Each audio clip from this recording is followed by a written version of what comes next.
What is up, guys? It is Quinn here, back with another video, and today I'm going to be wrapping up my week 1 at fantasy football rankings. So in yesterday's video, I went through my running backs and my quarterbacks. If you haven't seen that, go check it out after this one. But today will be the wide receivers and the tight ends. So top 36 wide receivers, top 24 tight ends. We're going to run through them. Before we do jump into those rankings, I just want to cover a few different things. First off, regarding week 1 rankings, I think they're the toughest week, throughout the season to actually do the rankings because we know nothing about, actual personnel. We know some stuff, but there are still a lot of question marks. The preseason games don't really mean a ton. Training camp reports are decent, but, nothing beats seeing these guys actually out on the field in a game that counts. So these rankings are going to be pretty similar to, my draft rankings. So, there's not going to be a ton of like, ooh, this matchup is amazing, because straight up, we just don't know a ton at this point in the season. So that's the first thing. Second thing, if you guys enjoy the video, hit that like button, subscribe to the channel. Really helps me out a ton. Videos have been going crazy recently, so I really appreciate that. And then the third thing, if you guys have any fantasy questions, start sits, trade advice, waiver wire, draft advice, whatever it is, drop it down below in the comment section. I'll get back to every single person. Just give me the scoring settings, so PPR, half point, PPR standard. Helps me give you guys the best answers. Now let's jump into the rankings. We're going to start it off at the wide receiver position. And up top, I've got the big five. They're still going to be in this spot. Justin Jefferson at 1, Cooper Kupp at 2, Jamar Chase at 3, Devontae Adams at 4, and then Stephon Diggs at 5. Then we're getting into CeeDee Lamb and Mike Evans, who are actually matching up against each other. Lamb at 6, Mike Evans at 7. I think both of those guys are probably going to have pretty solid games. I think Mike Evans is going to be ranked pretty highly early on in the season, while Chris Godwin is still kind of getting back from that ACL. He may actually play on Sunday night, but he's probably going to be limited, or at least not 100% Chris Godwin like we've seen in the past. So I think Mike Evans can actually start off the season with some monster performances. At 8, I have Deebo Samuel. 9, Keenan Allen. 10, T. Higgins. Like I mentioned at the beginning, these are going to be more similar to my, draft rankings. So I had favored guys like Keenan Allen and T. Higgins over players like A.J. Brown and Tyreek Hill. So, if you liked Tyreek Hill and A.J. Brown over Keenan Allen and T. Higgins, you should be starting them over them. It's just that these are connected to my draft rankings. Also, I'm not sure if I said this off the top, but these are going to be PPR rankings. So A.J. Brown and Tyreek Hill finish out the top 12 wide receivers, the wide receiver ones. At 13, I have Michael Pittman here going up against the Texans. Probably going to put up a lot of points, that Colts offense.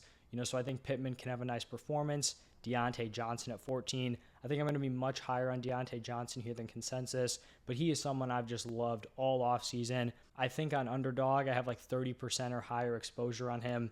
I'll be taking him at that, 4-5 turn all day long if he's there. I also love him here in week 1. At 15, I have Marquise Brown. I've seen Marquise Brown being ranked, back end wide receiver 2, maybe even like wide receiver 3 territory. It doesn't make a ton of sense to me because he's been a guy who's been drafted as a mid to back end wide receiver 2.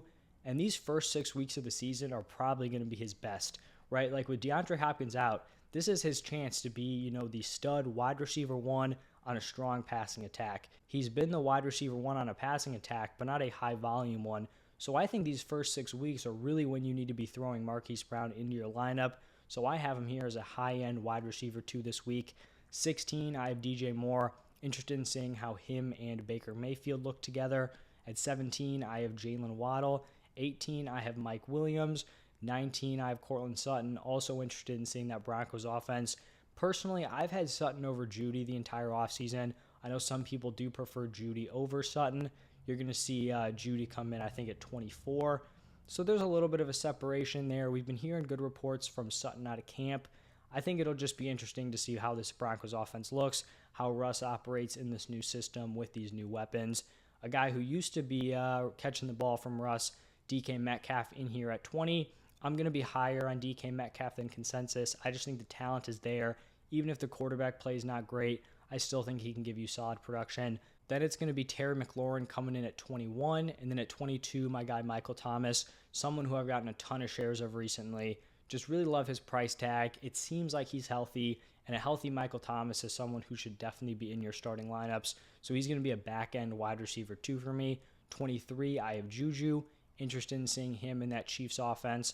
I mentioned Jerry Jeudy at 24, and then moving on to the back 12. A lot of these guys are going to be younger wide receivers, ascending players, maybe some question marks, but guys that I think can have strong seasons. So we're going to start it off with Rashad Bateman. Really nice matchup here against the Jets. They're probably going to put a lot of points up. Very excited to see Bateman operate as the number one. Another young guy, we have Darnell Mooney here at 26. Nothing crazy here with Mooney, going up against the 49ers. Clear-cut wide receiver one for the Bears. Expecting solid production out of Mooney.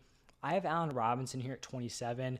I think a lot of people are probably going to have him higher than this. This is about where I've had him ranked in terms of, redraft rankings.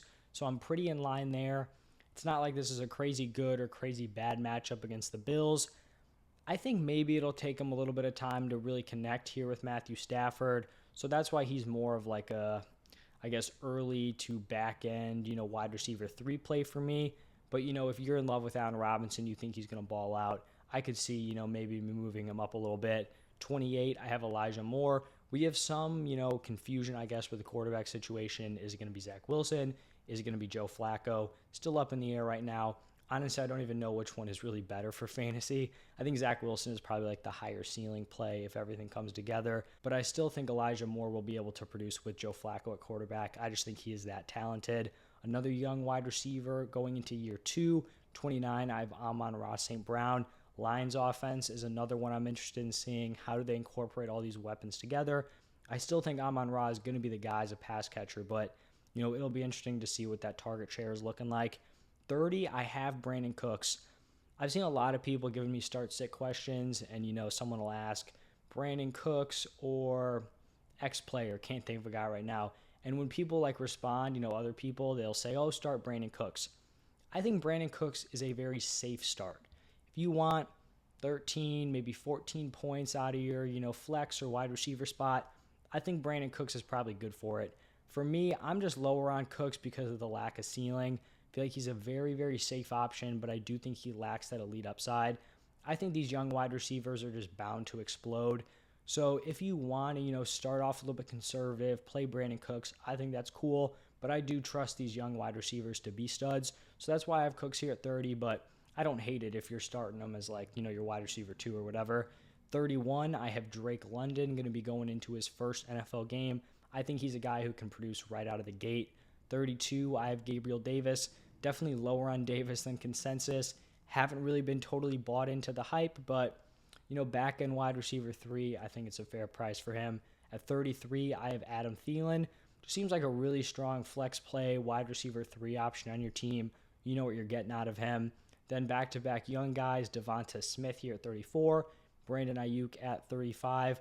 Both guys who are operating as wide receiver 2s in their offense behind, stud options. Devonta Smith behind A.J. Brown, Brandon Ayuk behind Deebo Samuel. You're just betting that both of these guys are going to be able to produce because of their talent. They're going to overcome their situation and put up decent production. And then at 36, finishing out, the wide receiver 3s, we have Amari Cooper here. I just don't really love Cooper with the, poor quarterback play he's going to have with Jacoby Brissett. But here at 36, debating between a few different options, I think it's fair. There were 3 players that I left off that I thought were kind of notable. The first one was Kadarius Toney. Toney is just a brutal player to evaluate. I think he could be a wild bust, just do nothing all season. And then I also think there's a range of outcomes where he just explodes and is a mid-tier wide receiver 2. So if I have Toney, you probably drafted him as your 3rd or 4th, maybe even 5th wide receiver. So I think it's fair to kind of wait a week, see what he looks like, and then kind of reevaluate. Another dude I left off is Hunter Renfrow. Probably just going to be a safe option this year. Just didn't quite make the top 36. And then another one is Chris Godwin. I do think there's a decent chance he plays on Sunday. Like I kind of talked about with Mike Evans, this is a spot where Godwin's going to need a few weeks to really get going. It is great news if he does return in week 1 or even week 2. But you have Godwin to kind of explode in the back half. Not saying he's not going to be startable or not saying he won't be able to do stuff early on. But when he's back to close to 100%, it's going to be more, halfway back end of the season. And that's when you're going to be making your playoff push. In the playoffs, he should be good. So he's someone I don't want to start right away. Maybe he makes me look like an idiot and he goes out week 1, 100 yards, touchdown, 8 receptions. And it's all right, he's back. It could happen. It's just something where I'd kind of rather wait and see. And I'm one of the biggest like Godwin guys out there. Like I have a ton of exposure to him. So I think if I'm saying it, it's probably, maybe the decent move because I'm a little skeptical of his early season production, but it's something where I think he's definitely going to pay off in the long term and going to be someone who's like wide receiver 2, maybe even wide receiver 1 territory later on in the season. So those are my top 36 wide receivers with a few extra dudes thrown in there. And now switching over to the tight end position, this is going to be pretty chalk to, my redraft stuff. So Kelsey, Andrews, 1 and 2, you can flip those guys. Andrews probably is the better matchup. Both are elite options. I doubt you're having to choose between 2 of those guys on your team. If you are, you're probably in like a 4-person league. Kyle Pitts at 3, Darren Waller at 4, George Kittle at 5. You could also flip those guys. Not really a huge deal. Dalton Schultz here at 6 going up against the Buccaneers. Then we're starting to get more into like these, back end tight end ones. Hawkinson's probably still in that mid tier going up against the Eagles. But then we have like Knox, Goddard back to back here. Pick your poison with those guys. There are probably some teams out there who have like Knox and Goddard on the same roster. Goddard-Ertz combo, like a Knox-Ertz combo. It's probably pretty common if you're choosing like back end tight end ones. You just double dip at that position. They're all back to back to back in my ranking, so it's not going to be a huge deal. Week 1, we don't know a ton. They're all kind of, later mid-roundish dart throws. I do have Ertz here at 10, but he is dealing with a calf injury, so he may not actually be able to go. To be totally honest, if he's limited, I probably don't move him down that far just because there's a really big fall off here after Ertz. Like maybe he goes below Freiermuth, below Kmet, but then you're getting to like Hunter Henry, David Njoku. I may take a hurt Zach Ertz over those guys anyway, so just something to monitor throughout the week. Talked about Freiermuth at 11, Kmet at 12. That Kmet cutoff after that, I'm a little concerned about starting these dudes week 1. It's possible, you punted the position, you're dealing with a Henry Njoku combo and Njoku Smith combo. I don't think it's going to be like brutal long term. I just think week 1, it's a situation where it's like, all right, we're kind of just hoping for a crapshoot here. So Henry at 13, Njoku at 14, Irv Smith at 15, Alberto at 16, Tonyan at 17. Interested in seeing, if Irv Smith and Robert Tonyan start out slow, coming back from major injuries. I have Gesicki here at 18. If you've been following my redraft stuff, just not someone I'm super interested in for fantasy. In a new role this year, not going to be like that wide receiver-esque tight end that he's been in years past, so I think that's rough for him. 19, I have Taysom Hill. He's getting that tight end designation going up against the Falcons. I just think he's an interesting player to look at. If he's getting a few pass attempts per game, few rushes, few targets, he becomes someone who is honestly viable. I'm kind of just hoping for it because I think it's fun to watch.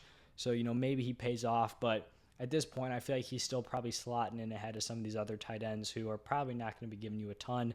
20, Gerald Everett. Here, with the Chargers, probably just hoping for touchdown upside here. I don't think anyone's expecting a ton of volume out of him. Then we've got Evan Ingram at 21. Someone who may have some upside here if he can put it together. Just seems like after his rookie season, he's kind of been on like a downward trajectory, which is unfortunate. Tyler Higbee here at 22. Austin Hooper at 23. And then Noah Fant at 24.